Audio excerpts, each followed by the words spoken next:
A-level.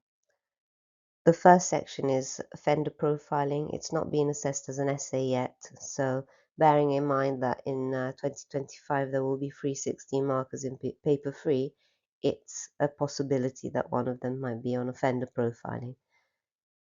The first thing to say about offender profiling is that its aim is to narrow down the field of inquiry, so look at the potential suspects and the most likely to have committed the crimes.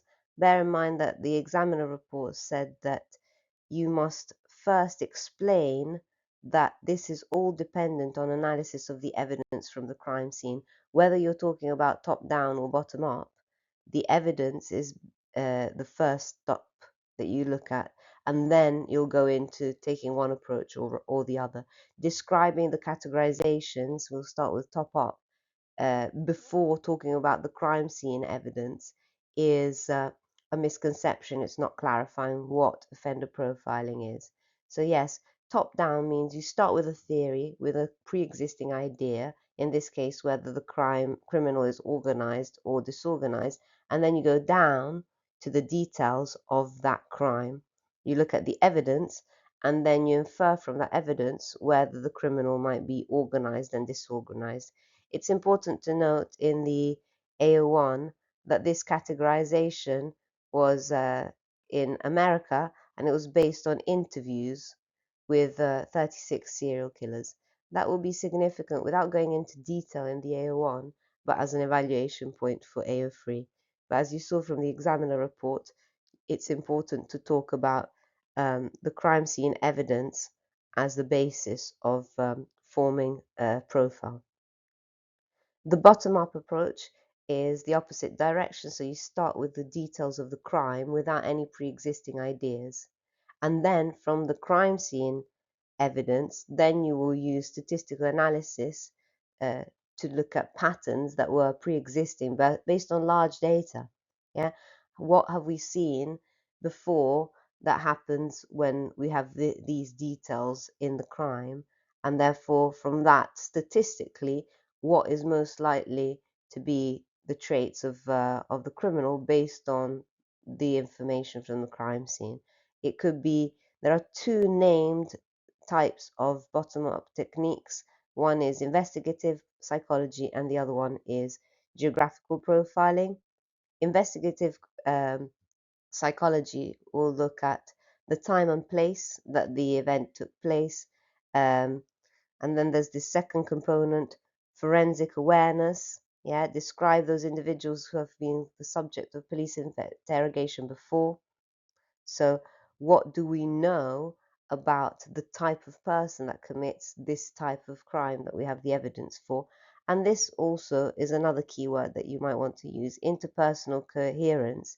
The way the person has behaved on the crime, for example, hiding the evidence or maybe turning the victim around, might signify some sort of shame. Yeah, not wanting to face the victim if it was a murder, and that will carry through also in their day-to-day life, whether they're more kind of shy, apologetic, showing guilt, or whether they're more overtly kind of proud of their behavior. Those will show. The second type of bottom-up approach is geographical profiling, and this is looking at literally where the crimes have taken place and whether there are some patterns. These are the two keywords. This is quite simple to describe, so you want to use two keywords. One is center of gravity.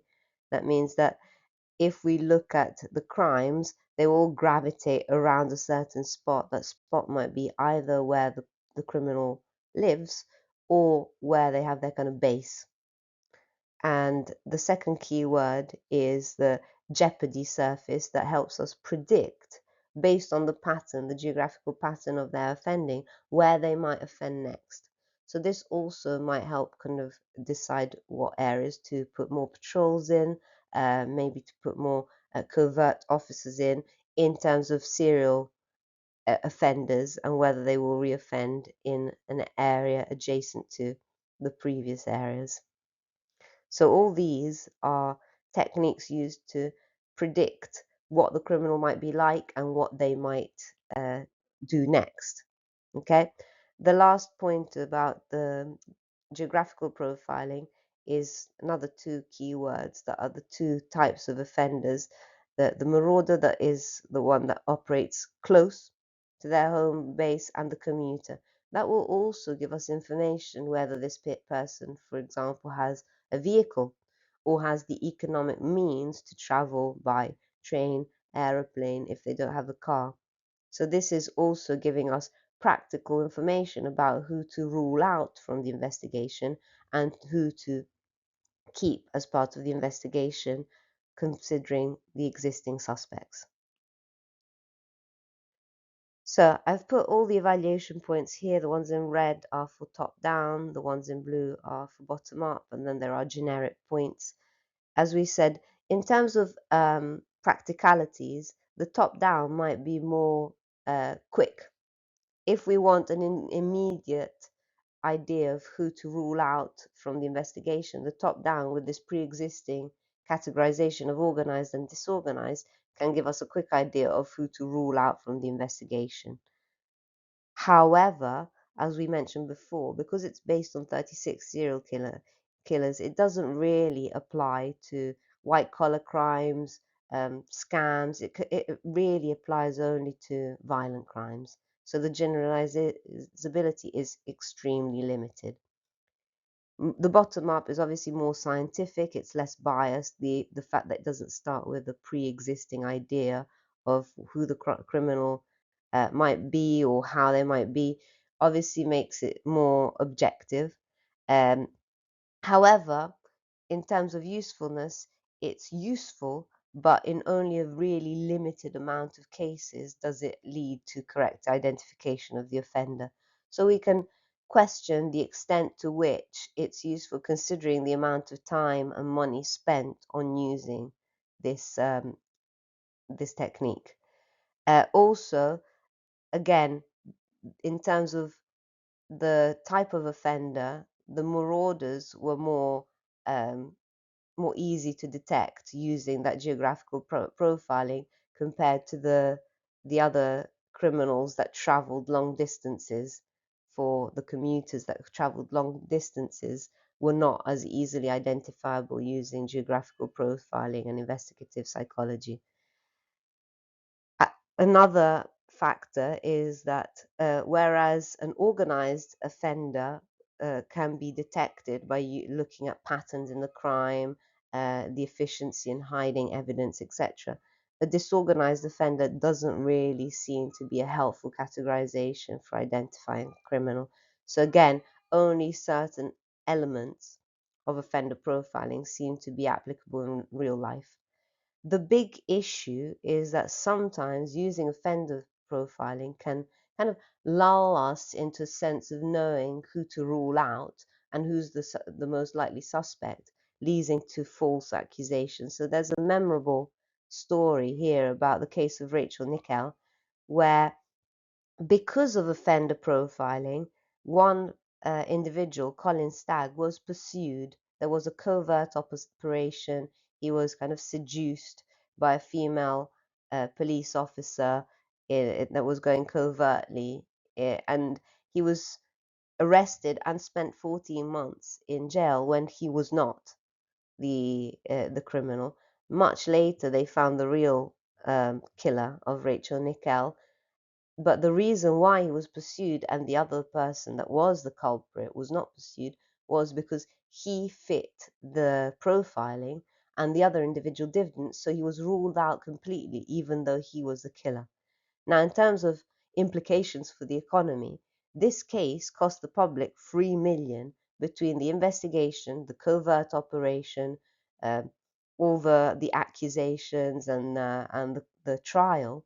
It cost 3 million plus Stagg got 1 million back in damage because he spent 14 years in custody when he was innocent.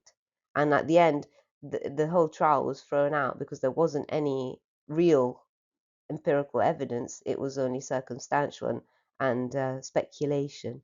So it can end up costing much more than the gain of catching a criminal, also on the back of that 3% rate of success of identifying the correct criminal.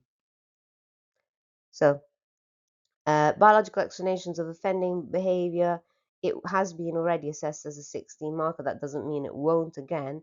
And it's been a while since they've asked about it. So it is a possibility as well. We'll go through atavistic form very briefly. It's a very outdated technique. So I'm going to focus mainly in evaluation on the strengths because it's very easy to criticize this explanation. The idea is that Lombroso, that is the name of the person who came up with this in Italy, um, thought that criminals were kind of subspecies that hadn't developed into the like higher order thinking and moral reasoning of modern society, man, and that's why they committed the crimes. He came up with this explanation based on examining a large amount of skulls, both from post-mortems on criminals and living criminals, measuring their skulls, looking at any anomalies. And he concluded that 40% of criminal acts would be accounted for by this kind of sub-developed type of human. These are some examples of what he would identify as atavistic form. Um, And the AO3, as I said, of course, you can talk about the weaknesses, but let's think about some of the strengths. Lombroso, in his way, determined a kind of paradigm shift from moralistic um, and ways of seeing crime to a more scientific view. Yes, his science was flawed and was based on a premise that was not really acceptable and socially sensitive. However, his approach of examining skulls that was more scientific would be seen as the start of criminology. Yeah, because looking at specific characteristics that are objectively measurable and connecting them, correlating them with types of crimes, is what we would say as the beginning of offender profiling. Obviously, the biggest issue is that there could be a eugenic discourse going on there because some of the features that he identified are more likely in people of African descent. So obviously, extremely problematic. This is something that also has no evidence to support it. So his methods were significant because they were the shift from just morally criticizing criminals to looking for empirically objective patterns. However, his findings are completely discarded. Now, in terms of biological, you can look at genetics and you can look at neural. Remember, genetics is just identifying genes that might be more likely to be associated with criminal behavior and looking at twin and adoption studies. So here is some of the evidence. As you can see, a relatively small sample. It's quite difficult to find criminals who are also twins and that are willing to kind of share their information. So compliant participants that are criminals are quite hard to come by, and that's why the samples are quite small, and it's quite difficult to infer significant conclusions for there. So here we've got 30 identical and 17 non-identical twins, and we've got about a third of identical twins had a concordance rate for crime, and a much smaller proportion, maybe just over 10% of non-identical twins were also in prison. Obviously, we're accounting for criminal behavior as being in prison. So we can question the extent to which that tells us whether someone is a criminal or not, how many of them have not been caught. There's lots of questions there. In terms of adoption studies, we've got children who were adopted but had a biological parent with a criminal record, had a 50% greater risk. So that's what you want to remember of also committing a crime. So there is an element that seems to suggest a genetic vulnerability to committing crime. In terms of candidate genes, we've got the MAOA gene that has been associated with aggression. So it's important to acknowledge that anomalies in the MAOA gene can be associated with vulnerability to committing aggressive acts that might result in aggressive crimes.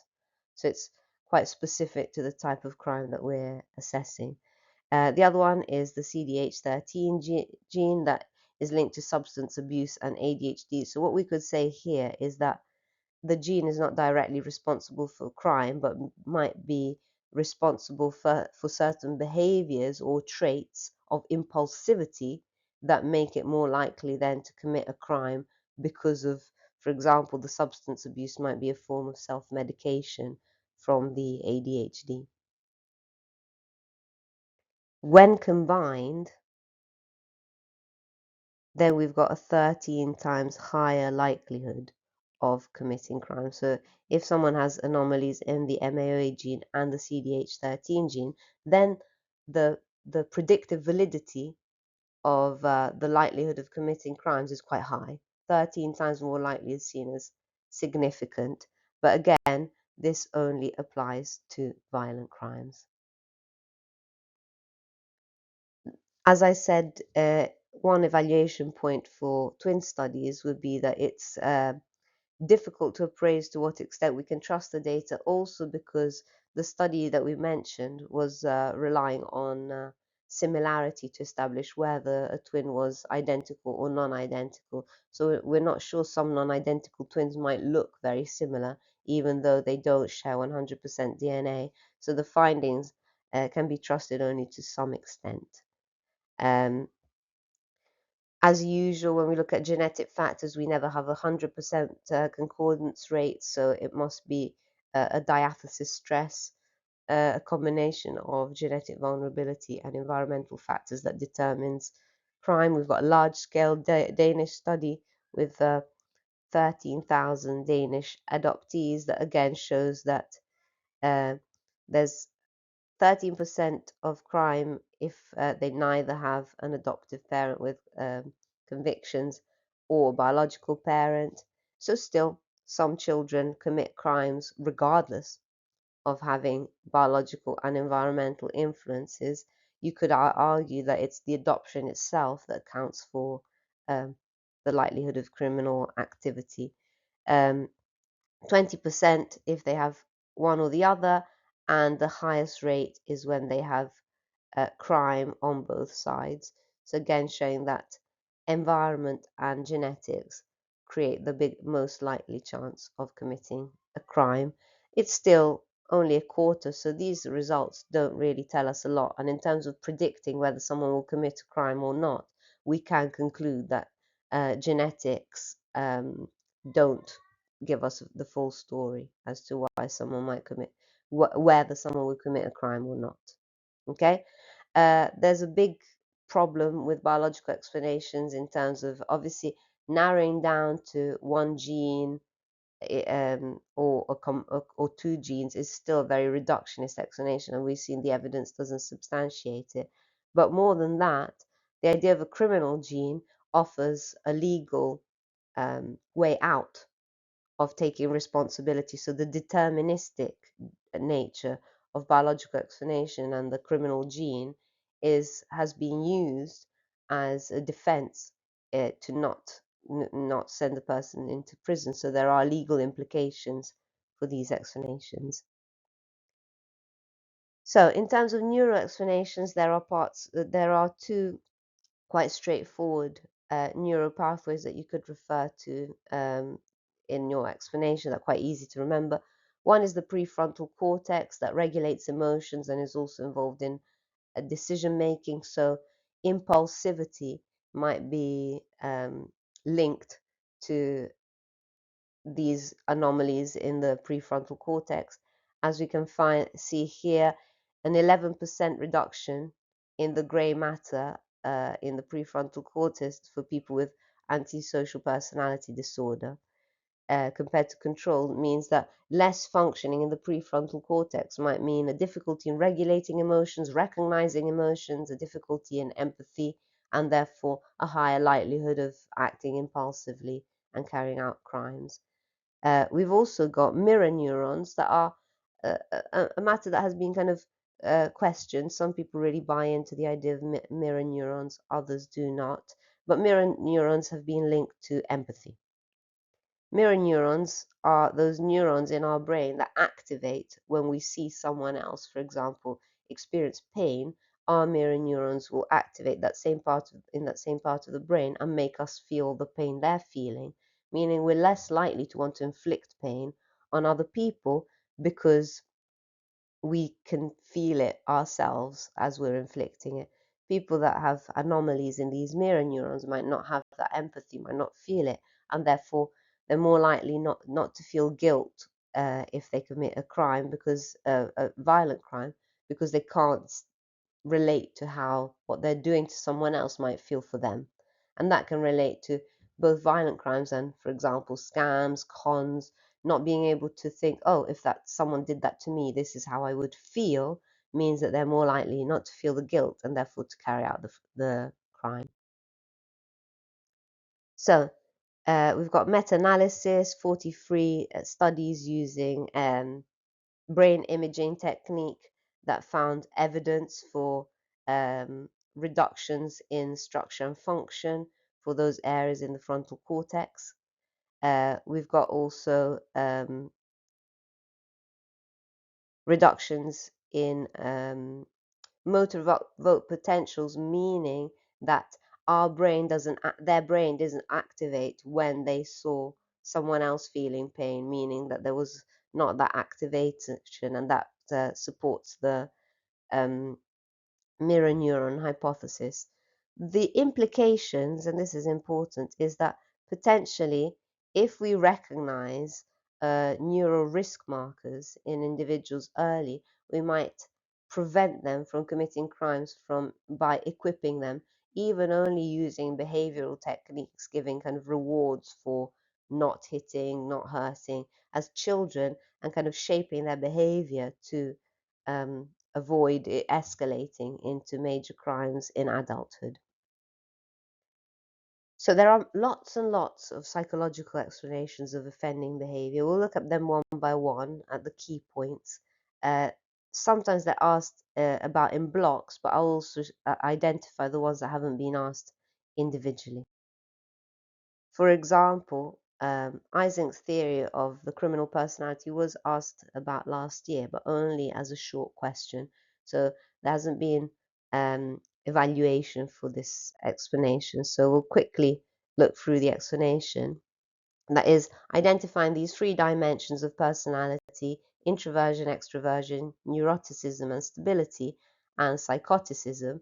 And these are measured using the Isaac personality inventory. What has been identified is that extroverts are more likely to commit crimes because they're more likely to take risks. Neurotic, because of the anxiety and the tension, are more likely to be unpredictable in their behavior, have erratic behavior, so again, more likely to carry out an impulsive crime. And the psychoticism is more cold and aggressive, so potentially people high in psychoticism are more likely to be violent and to not feel remorse for their actions. So this is the combination. Neurotic extroversion and psychoticism have been associated with criminal personality. And the link is this immediate gratification, impulsiveness, wanting to do what you want to do when you want to do it and not feeling too guilty about it. Ising also talks about the fact that people that are high in extroversion and neuroticism are harder to socialize. So it's harder to teach them what is right and wrong because of their nervous system. Because their nervous system is erratic and uncontrollable, they're less likely to be able to delay gratification. They're less likely to be able to learn rules, and therefore they're harder to condition. Yeah, you can't kind of reward and punish with a successful outcome, and therefore they're more likely to carry out antisocial behavior. So these are the elements of the theory that you want to point out in order to then go into evaluation.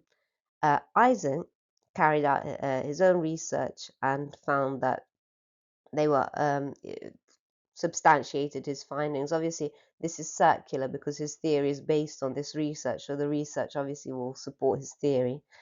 Um, However, it's not been supported by replications. For example, a review of studies showed that the extroversion and neuroticism, for example, in Farrington, were not replicated, and only psychoticism seemed to be connected. Also, in terms of that nervous system issue that Eysenck identified as the reason for a lack of ability to be socialized, has not been then reported back as being the case using EEG evidence. So empirical evidence hasn't substantiated the theoretical explanation that Eysenck provided, that was probably more speculation rather than evidence-based. There's also criticisms to Eysenck's structure of personality, and the dimensions that he identified have been criticized as being an oversimplification. Now, what is more used is the five-factor model, suggesting that there are more dimensions of personality than those originally identified by Eysenck. So the kind of structure of personality that Eysenck suggests has been outdated. There's lastly, as I said, Eysenck's theory is based on his studies that then support his theory, but it's based on a very culturally biased sample. What has been found is that when using this categorization on Hispanic and African American offenders, uh, all the groups that were studied, regardless of the type of crime, were found to score lower than control groups in extroversion, showing that culturally this doesn't apply, and that extroversion is not connected to criminal behavior in cultures beyond the American culture studied by Isaac. So all in all, a lot of criticism. What you could say in terms of strength is that Isaac set the foundation to look into personality traits as potentially being associated with criminal behavior, and potentially identify any risk factors. For example, high levels of psychoticism might be useful in, as we said, prevent the escalation of criminal behavior by keeping a closer eye and monitoring young people with this personality trait. But extroversion and neuroticism don't seem to be relevant.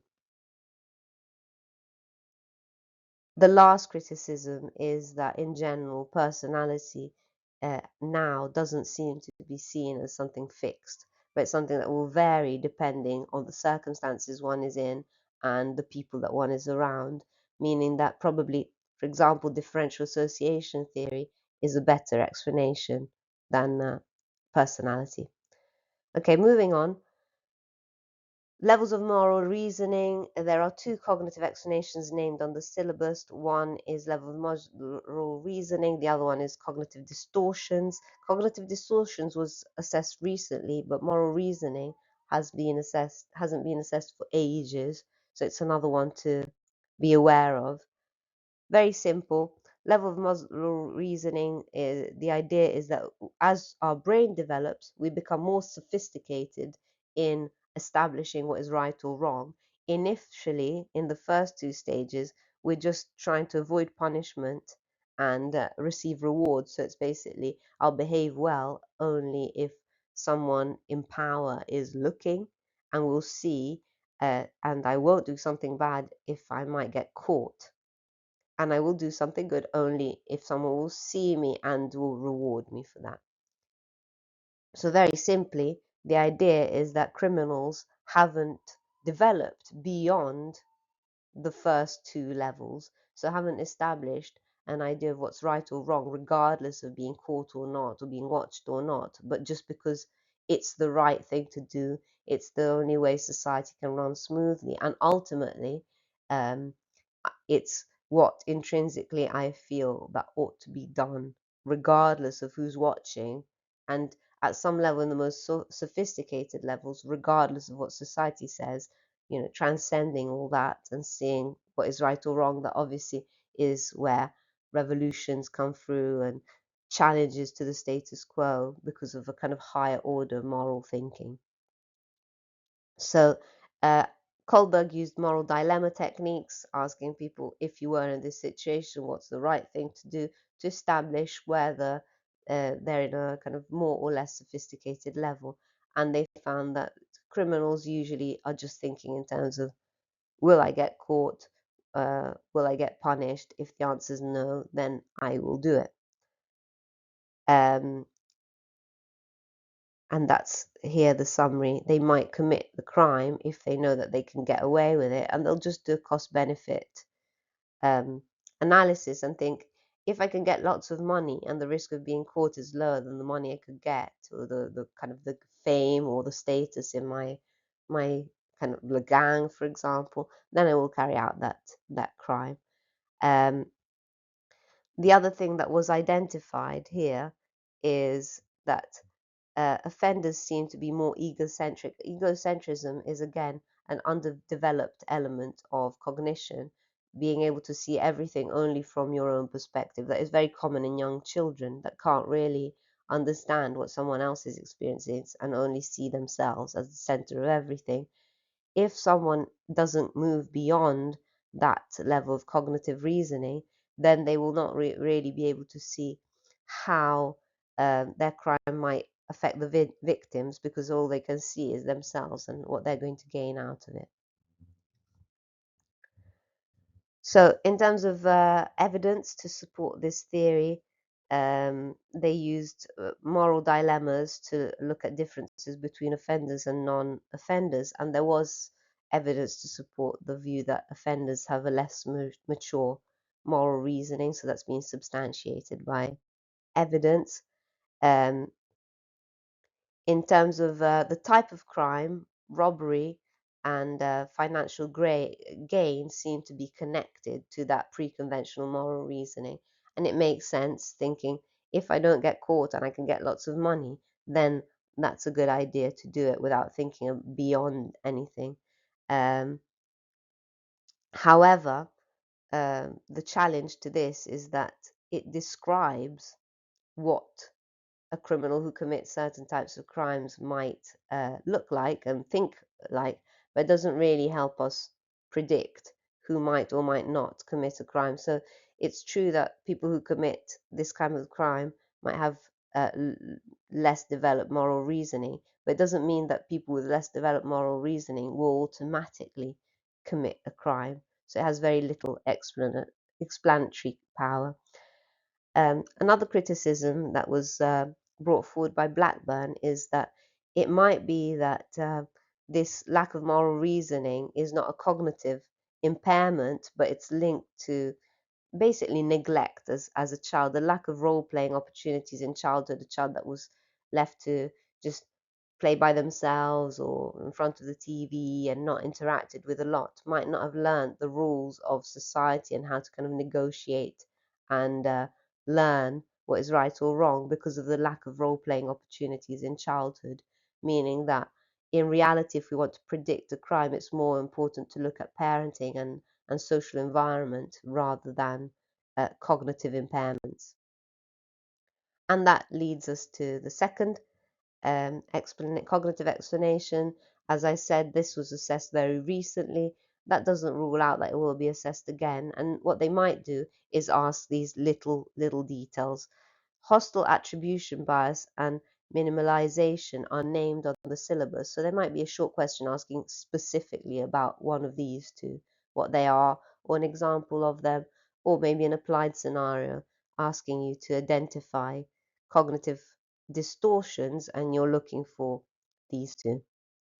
Hostile attribution bias means seeing hostility in others where there might not be.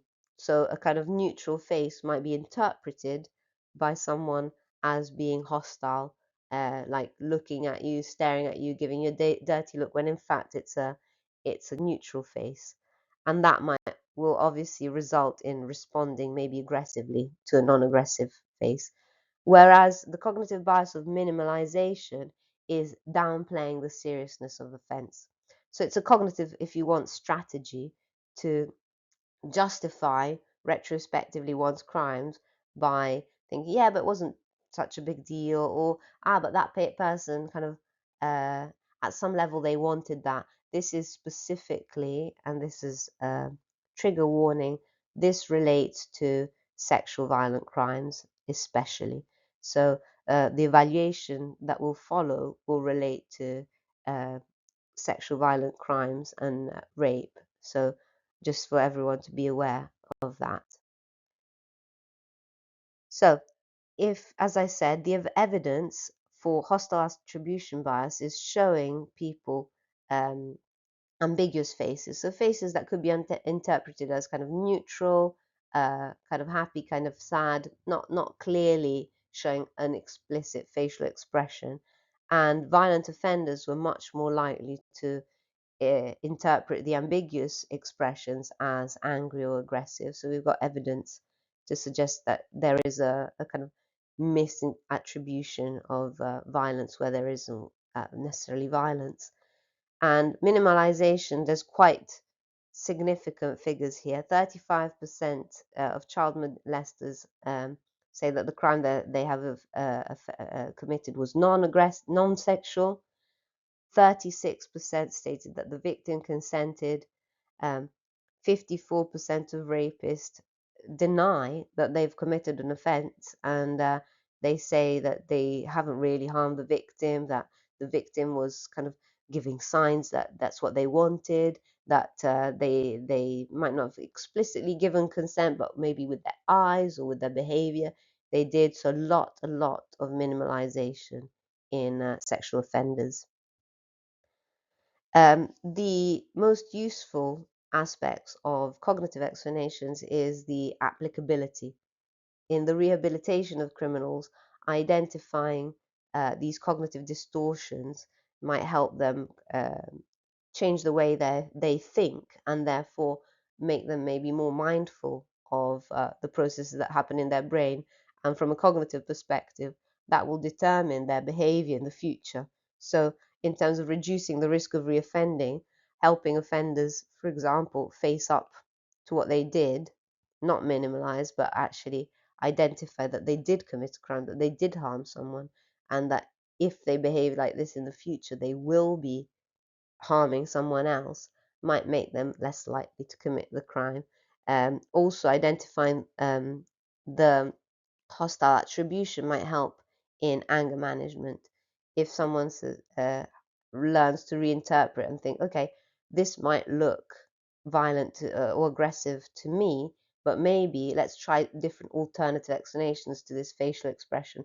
Maybe they're tired, maybe they're distracted, maybe they're thinking about something else, maybe they're not looking at me, they're just looking blankly into space, and I so happen to be on their trajectory. And that different way of explaining how people might be feeling might shift the hostile attribution bias, and therefore make it less likely for people to kind of respond to neutral expressions with violence. Again, all these explanations are descriptive rather than explicative. They tell us what kind of patterns of thinking might occur, but also we have to think, if someone committed a crime, it makes more sense to say that they think it wasn't a big deal, or it's because that person was giving me a bad look, rather than just saying it's because I'm evil and for no reason I committed the crime. So post factum, after the event, explanations are not really useful in predicting what a person might do next, and also predicting who might commit a crime. So they have very little explanatory power. Um, Differential association theory is another one that hasn't been assessed for a very long time. It was assessed as a mini essay. Um, it might be a bit of a stretch to do it as a 16 marker, but we can't rule it out because they've asked the psychodynamic explanation as a 16 mark in the past. So they can ask what looks like a small explanation as a full 16 marker, so one must be prepared for this. Differential means the different things that people are exposed to, and the amount of time and proximity that they're exposed to these attitudes as a predictor of what people will do, in this case, whether they will commit a crime or not. This is a very scientific approach. It claims, as opposed to the previous approach that we said just explain crimes, it claims to be able to predict the likelihood of someone committing a crime depending on what they're exposed to and for how much. So you see, here we are looking for cause and effect link, unlike the cognitive explanations that we just mentioned before, that are more descriptive rather than explanatory.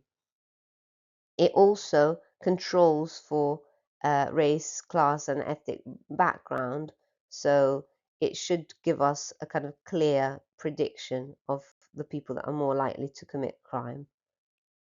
This is based on two factors that kind of linked crime. One is the attitude towards crime, so thinking that committing crime is not that big a deal, it's not a problem for whichever reason. For example, well, the government is taking our money with tax and reducing benefits, so it's only fair that we take that money back, would be an example of attitudes towards crime, justifying crime as something acceptable, but also actually learning how to commit crimes, so through exposure to people who commit them. Okay, so the idea is that exposure to values that are pro-criminal is one of the highest predictors of whether someone will commit a crime or not. Differential association theory identifies four dimensions of exposure that might make it more or less likely for someone to commit the crime.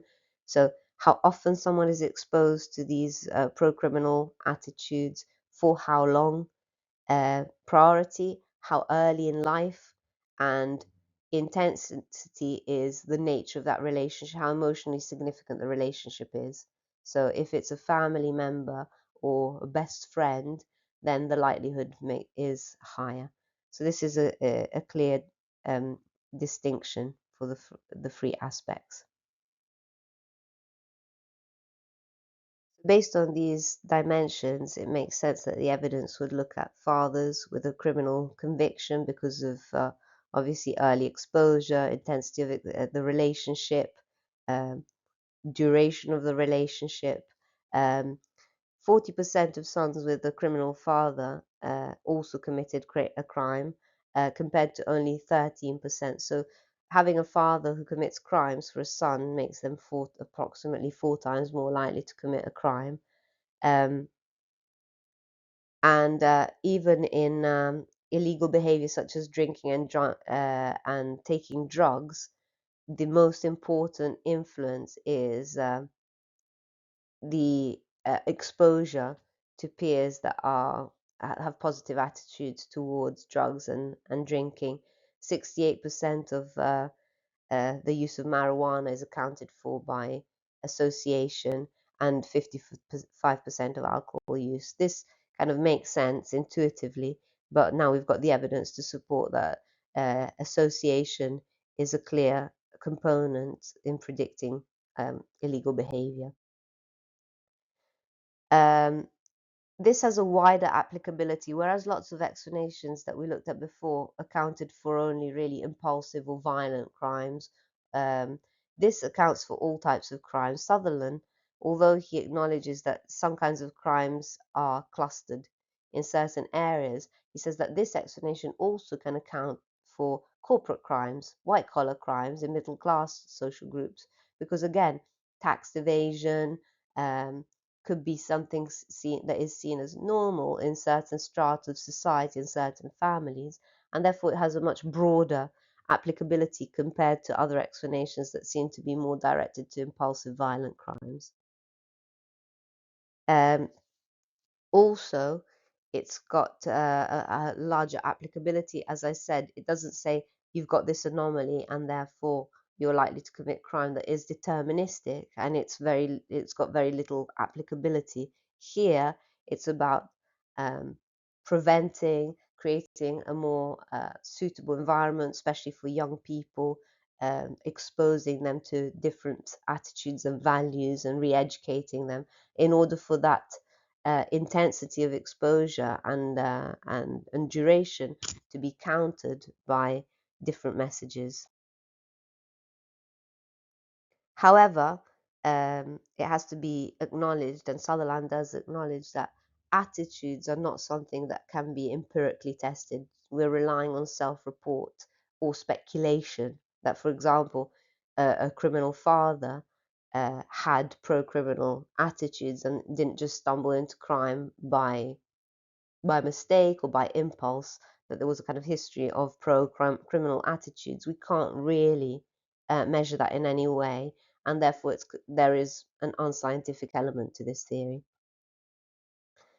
And then the danger, the kind of socially sensitive aspect of this theory is that there might be a stereotype of certain people living in certain environments and exposed to certain attitudes being unavoidably criminal, and therefore almost becoming potentially a self-fulfilling prophecy.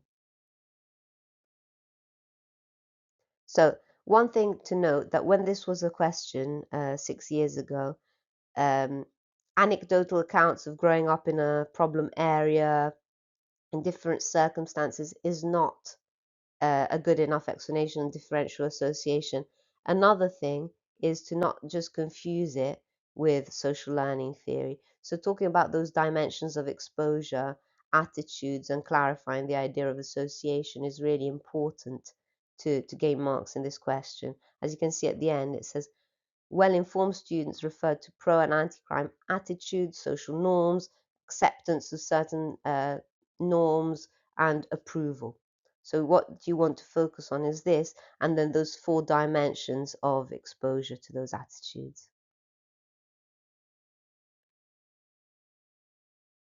Psychological explanations also include psychodynamic. This was a 60-mark essay in 2022. It might be a shorter question. The bottom line is that the explanation looks at 3 types of inadequate superego as being the cause of criminal behavior. One is because of absence of the same-sex parent, the person doesn't fully form a superego. Superego obviously is driven by the morality principle, so the absence of a same-sex parent during that phallic stage of development might mean that a person doesn't develop a sense of kind of an inner parent, and therefore they carry out acts and they follow the desires of their id because there's nothing stopping them from doing that. The second explanation is internalizing a superego, a kind of distorted morality, and this is not unlike what we were talking about before in differential association, um, internalizing distorted values and therefore not being stopped from carrying out criminal behaviors. The last one is the most um, unusual or unexpected explanation, saying if you have an excessively harsh superego, you might feel so kind of anxious and guilty all the time that you feel that you need to uh, punish yourself by carrying out criminal acts and then being punished for them. Lastly, you can talk about Bowlby's maternal deprivation hypothesis, because obviously there was an association between maternal deprivation and juvenile crime. So you can bring back that explanation from attachment theory and bring it back into psychodynamic explanation. Now, be careful when you're presenting the psychodynamic explanation, you need to contextualize it in the aspect of crime, not just evaluate the psychodynamic approach in general. So, for example, if you talk about gender bias, you're not talking about gender bias in general for the psychodynamic approach. You're talking about the fact that, according to this approach, because girls don't experience castration anxiety, the idea is that their superego will be weaker. However, females are significantly underrepresented in the prison population, suggesting that this explanation is flawed because it doesn't result in higher levels of crime committed by women compared to men.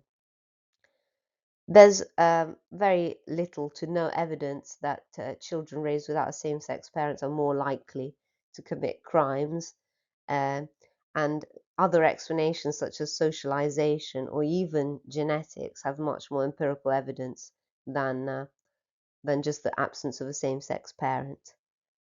In terms of the overly punishing super ego, the evidence again challenges this, because lots of people try to avoid going to prison. But if they wanted to be punished and they had lots of unconscious guilt, then they would be quite happy to be punished by going to prison.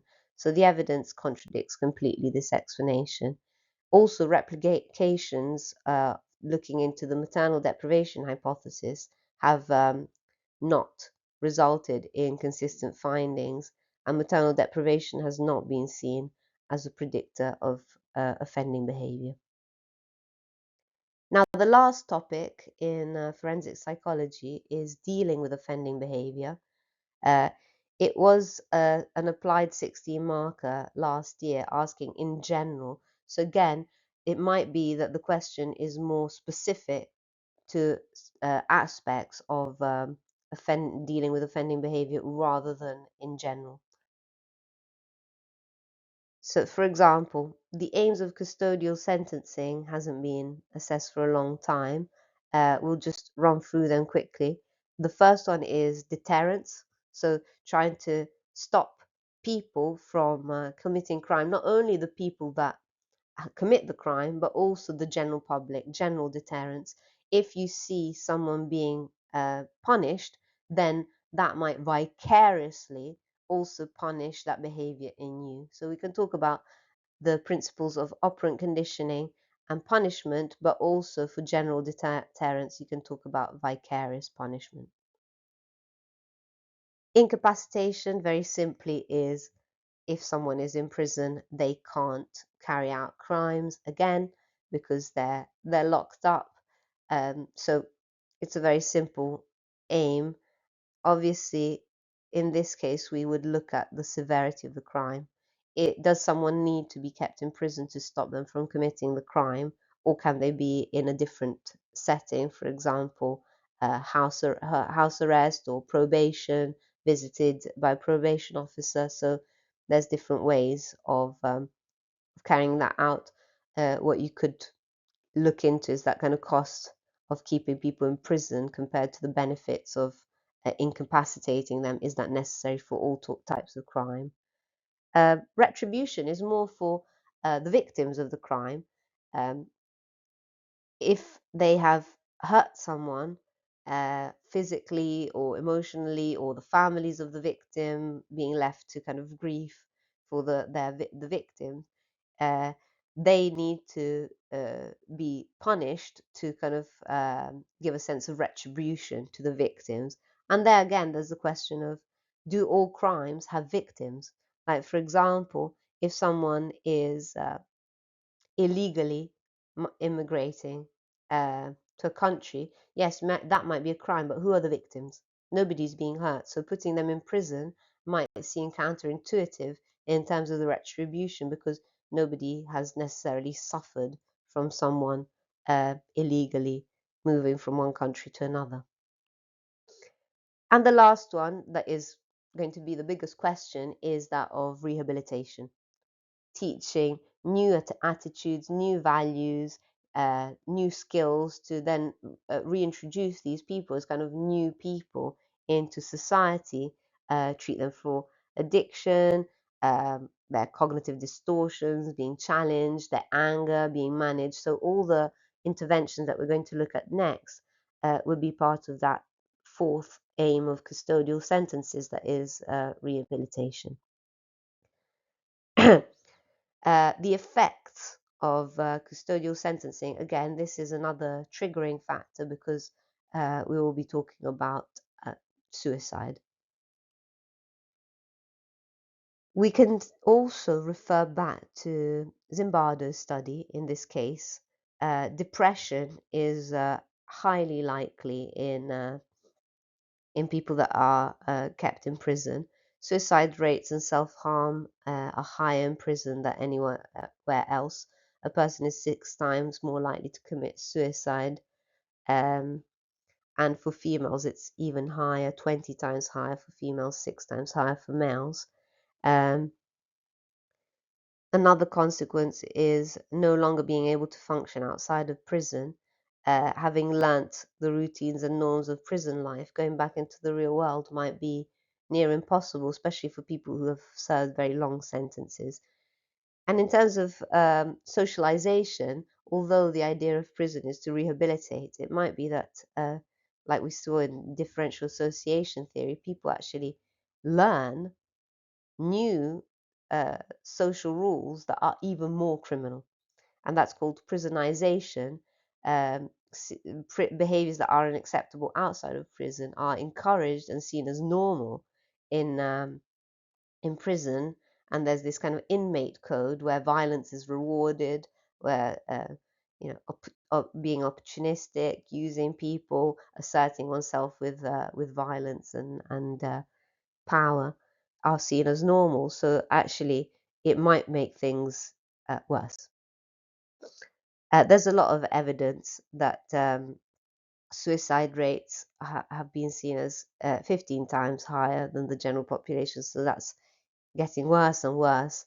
Um, Young single men within the first 24 hours of confinement have been found to be the most at risk population. Um, and again, 24% of women and 15% of men showed signs of psychosis, so break from reality. All these things don't really come as a surprise, but in terms of the aims of custodial sentencing, if we look at the consequences of custodial sentencing, we can see that the aims don't seem to be fulfilled. The evidence doesn't suggest that. Um, Obviously, it's important to kind of note that there are different people, different prison regimens. We can't be certain that prison automatically will cause depression and psychosis. However, they are significantly high in terms of risk. Long-term benefits from prison schemes are inconclusive.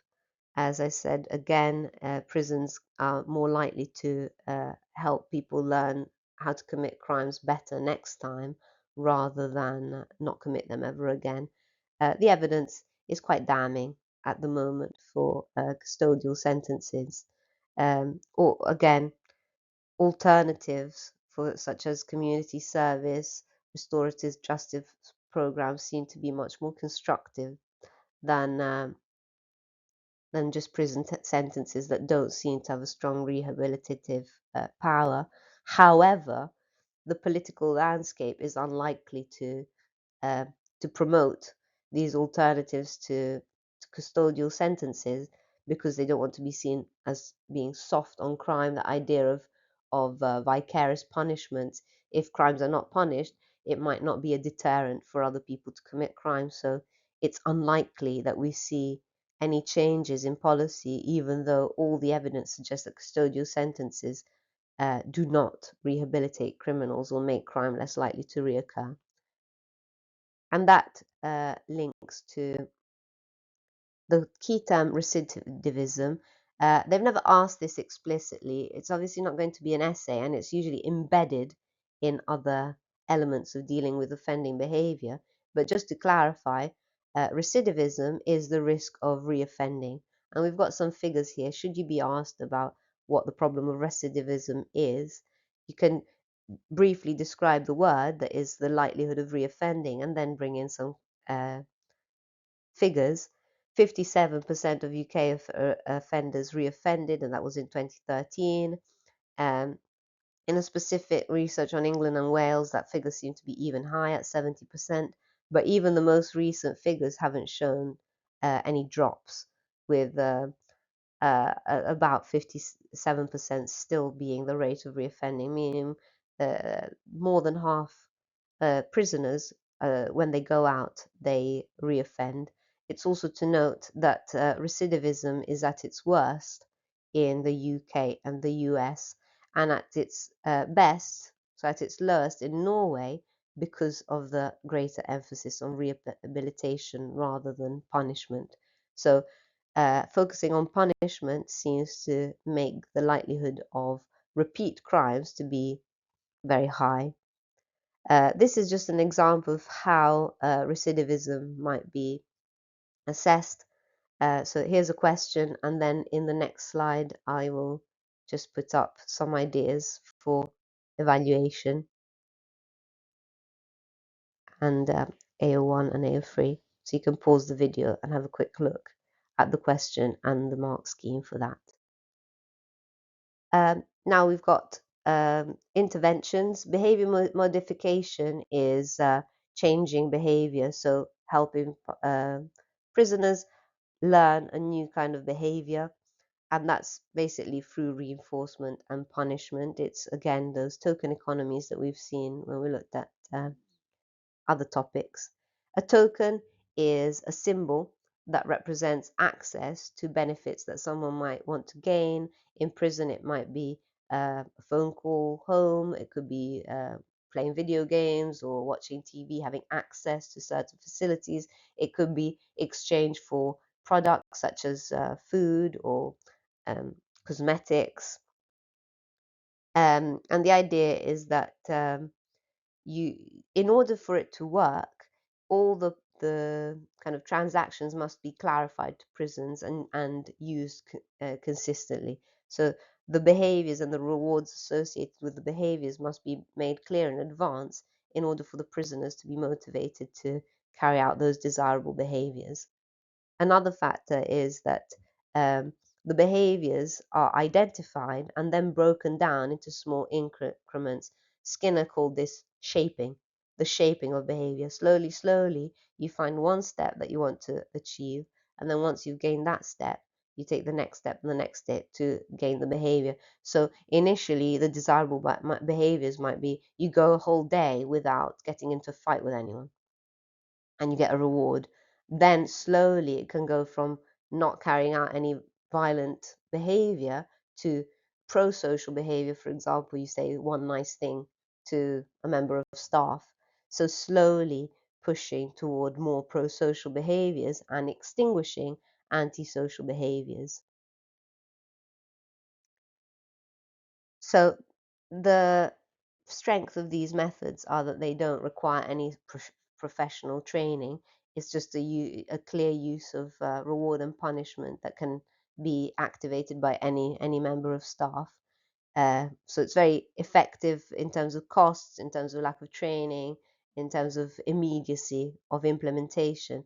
However, it has to be noted that it will only work if every member of staff is consistent in the system. Yeah.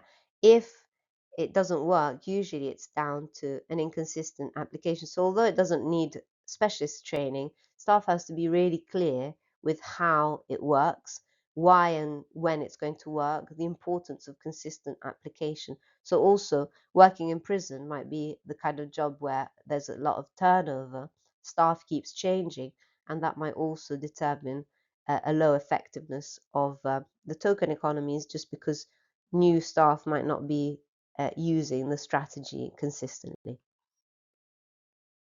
Obviously, this is a behavioral technique. It doesn't address the underlying reasons. It doesn't address um, motivation, so it doesn't have rehabilitative value, meaning that as soon as the person is out of prison and the rewards and punishments are not there anymore, they're very unlikely to carry out that same pro-social behavior in different environments. Also, usually outside of prison, there's more rewards maybe in their environment of breaking the law rather than abiding the law. From an ethical perspective, it's very manipulative, it's very dehumanizing. Participation in the schemes is often compulsory, and therefore, ethically, it doesn't seem to be a fair treatment for prisoners who might have carried out a crime but are still human beings. What has been found is that when the token economies are not just generic reward and punishment, but are tailored to the offender, especially when used with young people, they're much more effective. Maximizing the rewards based on a frequency that is tailored to the individual will result in the best outcome. So again, a one-fits-all approach usually isn't seen as something effective. Now, anger management is a cognitive strategy. So compared to token economies, they look more at the thinking underlying the behavior rather than just the external behavior. Um, The idea is that, as usual, a cognitive approach will have three stages. First, looking at the past and identifying what the triggers are to that kind of angry thinking. Yeah. And there, those cognitive distortions we looked at in the explanations might come back to be relevant. For example, that hostile attribution bias. Um, and then looking at the automatic responses and trying to kind of to stop, pause, and rethink the way we interpret information and therefore how we react to it. The next stage is learning, for example, positive self-talk techniques, assertiveness, so how to maybe respond to someone being provocative with your words rather than with your actions, and trying to kind of tone down a confrontation rather than escalate it. Also, for that reason, relaxation methods, breathing, counting to 100, just to kind of de escalate the anger, will be practiced. And these usually are practiced using role plays. And the practice part using role plays is usually done in a controlled environment, in the prison setting with lots of trained therapists in the room trying to role play situations where there might be an escalation of violence, and learning to use different techniques and different strategies to manage. And then any successful outcome on the side of the prisoners will be positively reinforced with rewards, praise, to kind of encourage using those techniques again.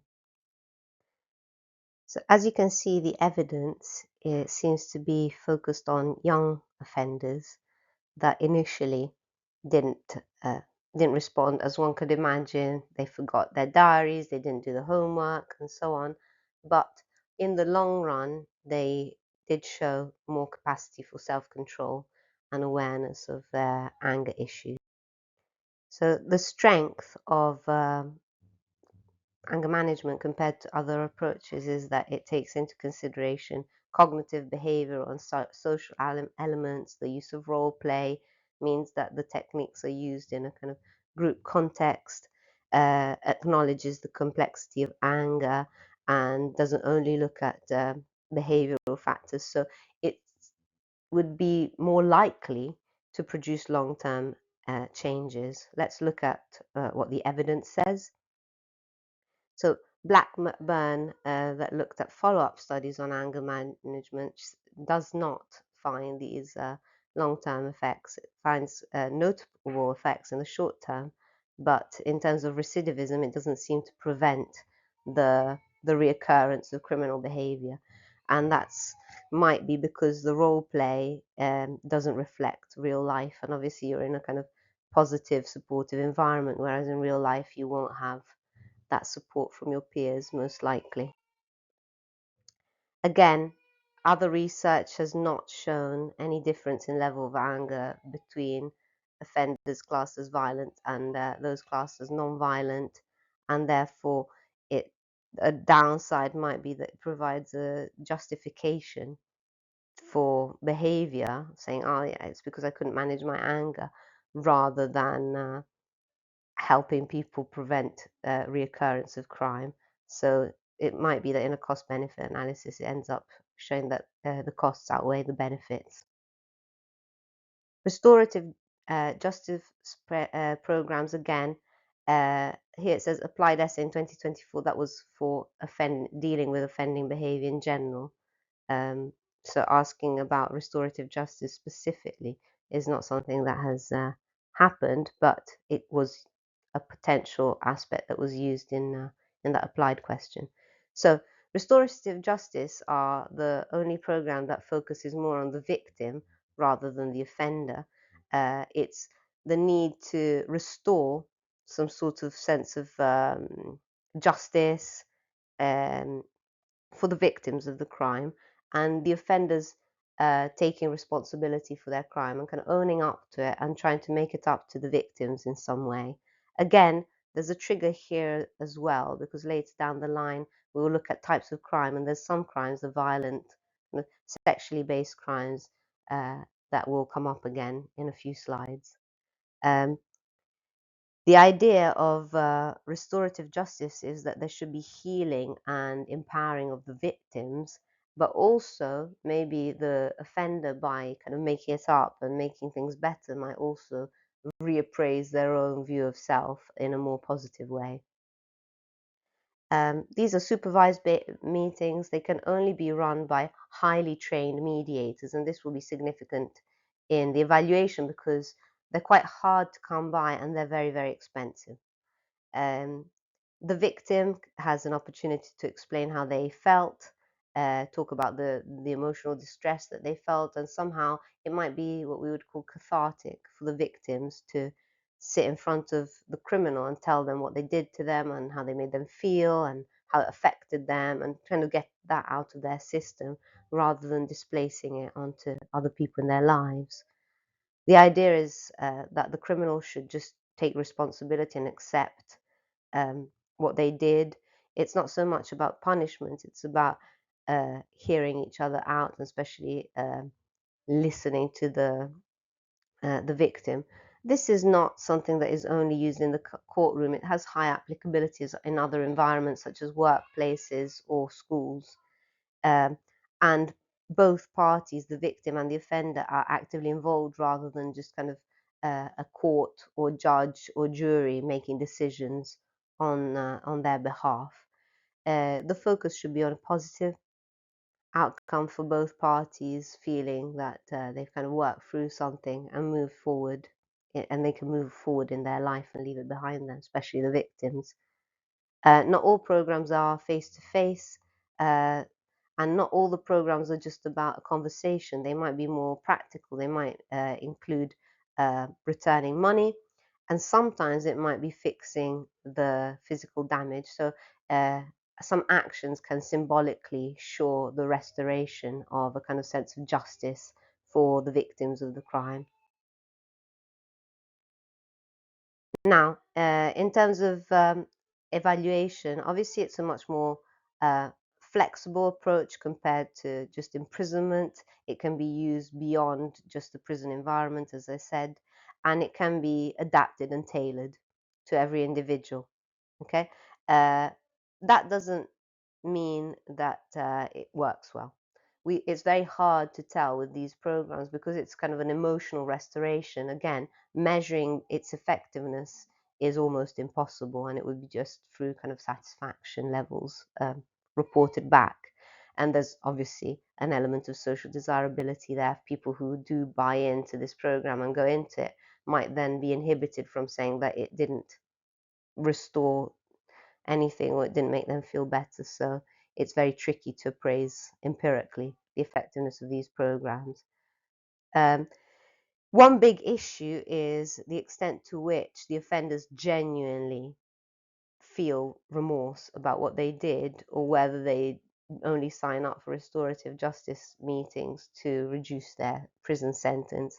So, um, in that case, the victim might feel used again because they're being used just to for the offender to kind of fake it and then get a more lenient sentence. There's also the motivation on the side of the victim. Some victims might not actually go in there with the intention to restore some sort of kind of harmony and move on. They might go there just to seek revenge and retribution, exacerbating the situation, usually for both parties, rather than making it better, because um, going in negatively will just kind of reinforce the negative feelings of both parties about the events. As I said, it's extremely expensive to employ a very highly trained moderator to work work with the parties, and just even the kind of mediation of arranging the meeting, negotiating times, terms, conditions, location is very time consuming and very costly.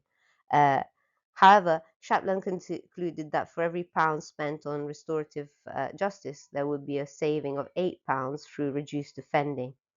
Um, it's very hard to appraise the extent to which that might happen, and the extent to which a lack of recidivism might be attributed to the restorative program itself. However, if that's a figure that you can mention as a kind of strength. On the other hand, as I said, mediators are hard to come by, they're very expensive, and also lots of these programs result in a dropout because one or the other party lose their nerve of being face to face with the person who either um, they offended or that committed that crime against them. So the costs of it's very hard to kind of justify the costs of restorative justice programs, and therefore it could be that the success rate is very high because of such the small amount of people that go through with it. And as I said, in terms of specific crimes, there's a big issue with using restorative justice programs in domestic violence cases, and we've got the three main reasons here.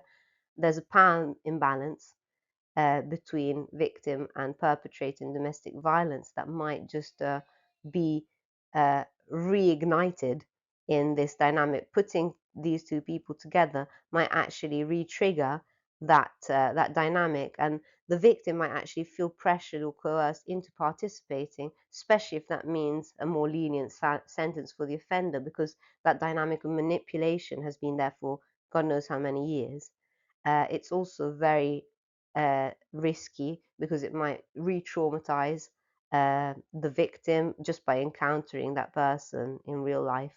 Um, and as I said, it might be just an opportunity to re-trigger and reinstall those dynamics of subtle abuse between victim and perpetrator, and almost offering the perpetrator an opportunity to uh, get their victim hooked again into that manipulation dynamic. So there's a strong uh, advocation against these interventions from Women's Aid. And just a reminder, my Quizlet is Miss Massey-Smith, and you can find essay plans for all the forensic psychology. This was long, but I hope it was helpful.